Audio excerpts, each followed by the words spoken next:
Hey guys, Joe here. Welcome back to another episode of Minecraft on the RiffRaft server. It's been a little while. Actually decent explanation for it this time around. The company that we used to host our server, our bill ran up and we couldn't afford the server temporarily. So the server was down. I had the map file, but I didn't want to do too much offline work just because, you know, it kind of wasn't fair. But yeah, so the server was down for a little bit. So I wasn't able to get on, and you know, with the whole RiffRaft wanting, I want RiffRaft to sort of be the pinnacle of my channel, like what I focus the most of my energy on. I just haven't been doing videos in general, that because with RiffRaft down, I kind of lost motivation, so it's back up now. As you can see, it's a online server thingy, and we're ready to go. So today, I actually have a plan on what we're doing. We're back over at the PvP playground, and I got an idea for a PvP game that we can play over here. Now, a little while back, I was in my living room, which doesn't happen very often, and I was watching television. Specifically because, as I was walking through my living room, I saw that there was an Avatar: The Last Airbender marathon on Nicktoons. So I sat through and watched it, because Avatar: The Last Airbender was my favorite show when I was a kid, and for all intents and purposes, it is still one of my favorite shows to this day. Fantastic show, great writing, I love the story, the entire universe that that show created, I'm just massively in love with. So I sat and watched the marathon. And, after I watched the marathon, I got the wild want to sit down and marathon the Avatar sequel series, which is the Legend of Korra. And I absolutely found out that I love this show. Not as much as the original, just because, you know, it's taken some getting used to realize that this is the world, this is how it is now, and that I'm not going to be seeing my favorite characters in the way that they were anymore. And, you know, that's fine. Time moves on. Things change. But after I got past that, I've really been enjoying the show. And Season 3 just premiered 2 days ago as of the time I'm recording this. So, sorry, I have something in my nose. And it's making me feel a weird. It's kind of that feeling that you get in your nose when you have chlorine in your nose, and oh, I feel all phlegmy, and I don't know why.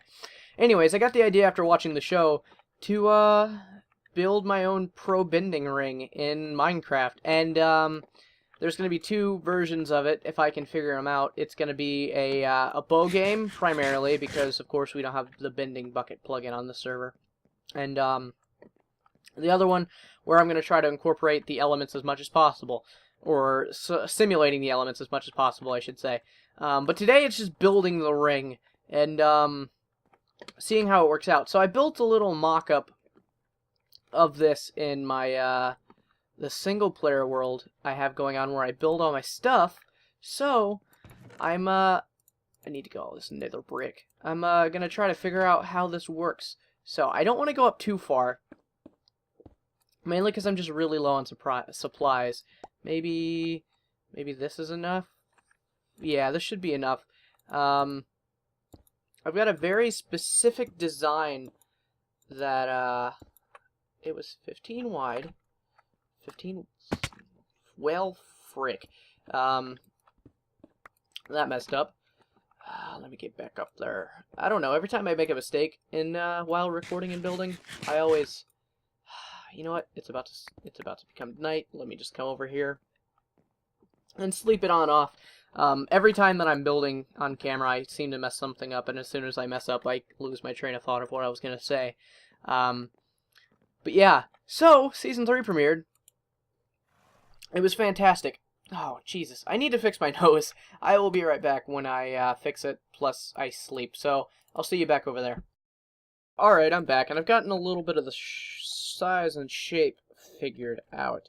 So if you haven't seen Korra, you probably won't know what the Pro Bending Arena looks like, but, ouch, I've tried to get this to look as similar as it does in the show as possible, so there are certain features in the final, like, version of this that are going to serve no purpose at all. Kind of like these grates. Under these grates there are going to be water, just going along here, just for the authenticity's sake, but it's not actually going to be useful in the slightest.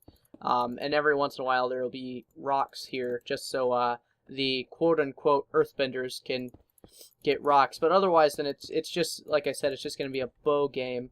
Let me get this down here. Back to what I was saying before I cut away. The newest season of Korra. See, this is what happens when I this is what happens when I build and talk at the same time. That's why I typically do it off camera.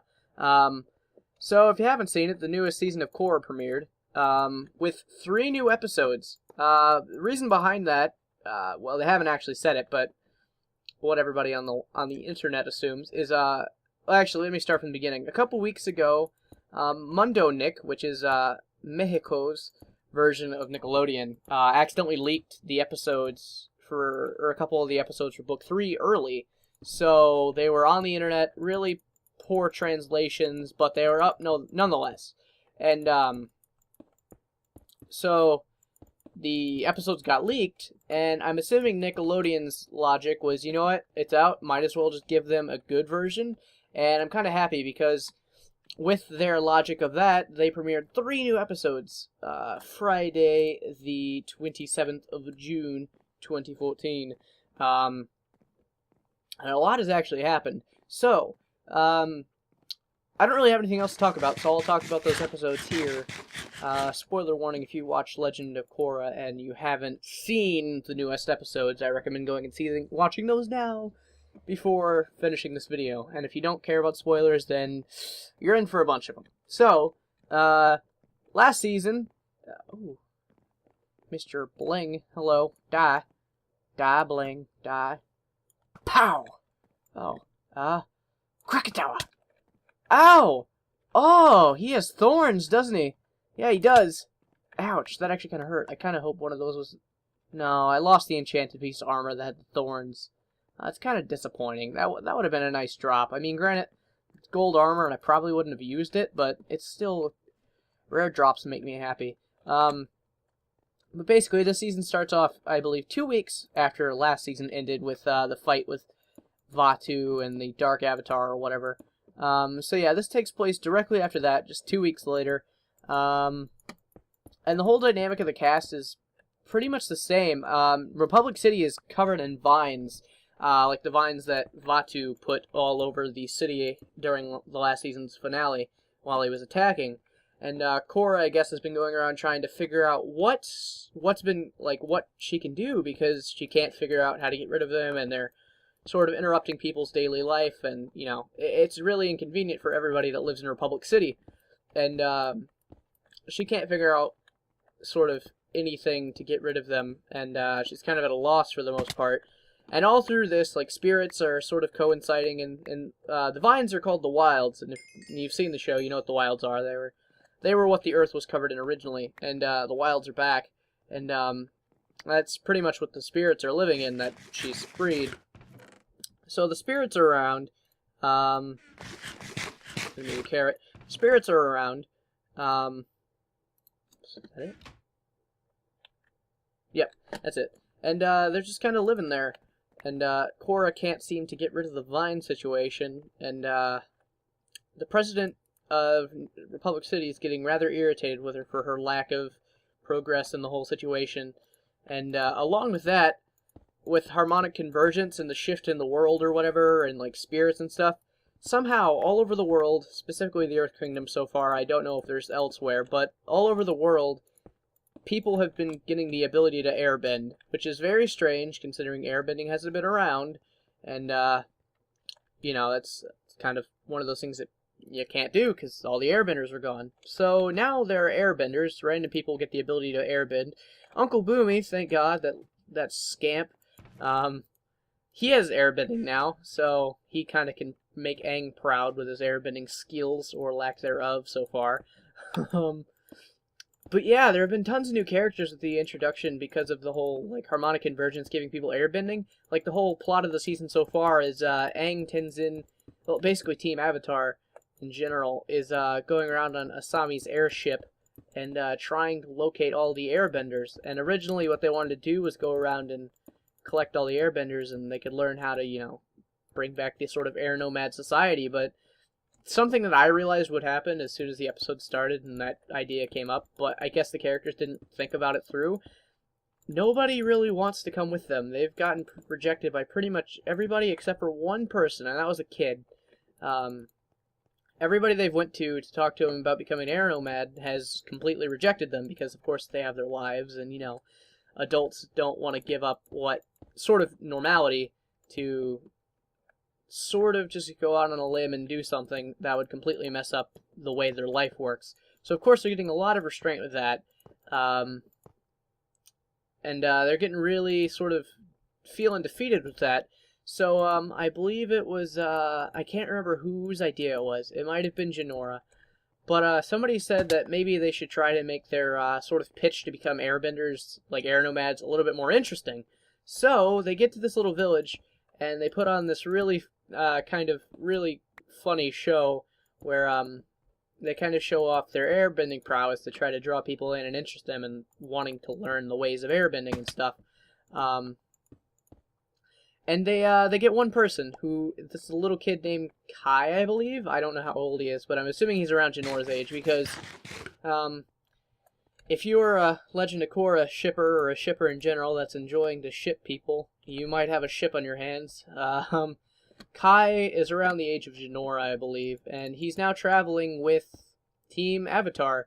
At first he lied to them and said that his parents got killed by bandits or whatever, but then we come to find out that actually he was just a petty street criminal that steals stuff from people, and he's been on the run from the cops for a very, very long time.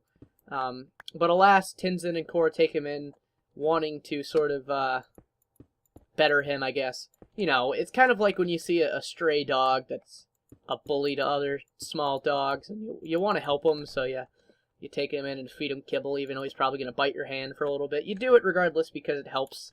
But yeah, they took in him, and they arrive at Ba Sing Se to find more airbenders. And when they arrived at Ba Sing Se, which was fantastic to see again, because we haven't seen Ba Sing Se since the original series, and God, it was a breath of fresh air to see something that I actually recognized. They get to the city, and Korra talks to the Earth Queen, who is the daughter of the Earth King from Avatar The Last Airbender, and needless to say, where he lacked in gall, she really picked it up. Story short, she's kind of a bitch. And we come to find out she's totally ripping off her citizens with taxes and stuff. Like, she's overtaxing them, and she's getting angry when they refuse to pay. So she sends Korra, not knowing that that's how the situation goes, she sends Korra to a small town outside of the city to go collect their taxes, because every time that she sent people to go collect the taxes, it's gotten taken and stolen. So Korra and Asami go to protect the shipment, and they go and do that. And they come to find out through, like, the bandits that were trying to steal it, that the Earth Queen is, like, kind of corrupt with the whole taxes. Or they don't find out, but they assume it. And Korra has a bad feeling about the Earth Queen now.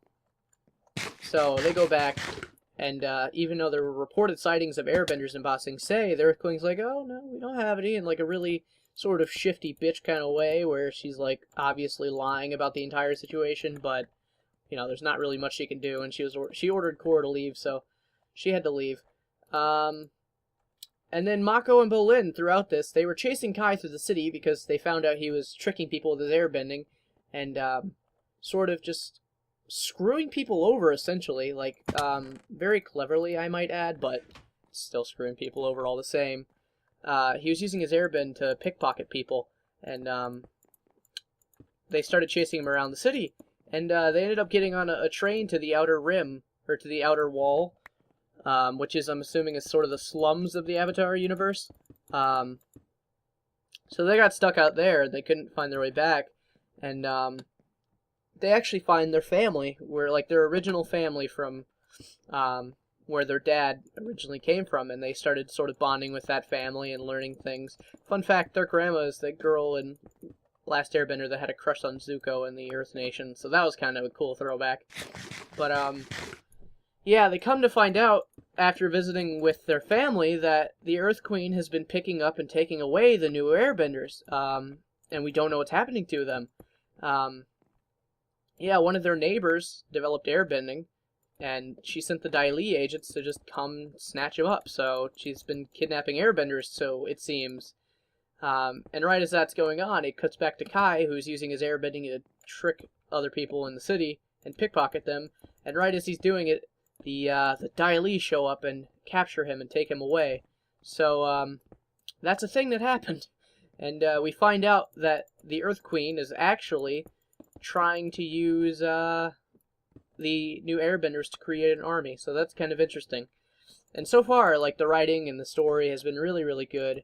There's also another plot going on where, like, these criminals are breaking out of prison, and we get to see Zuko again at the first time since the original series, and it's really, really cool. And I'm really, really digging it so far. Unfortunately, there's not going to be a new episode this week because of the American holiday, which is the 4th of July. But the 4th of July is really cool. Hopefully you spend it with your family and friends and stuff, because that's what 4th of July is all about. Family, friends, food, fireworks. F-words, feet. Just 4th of July isn't about feet, but it's about.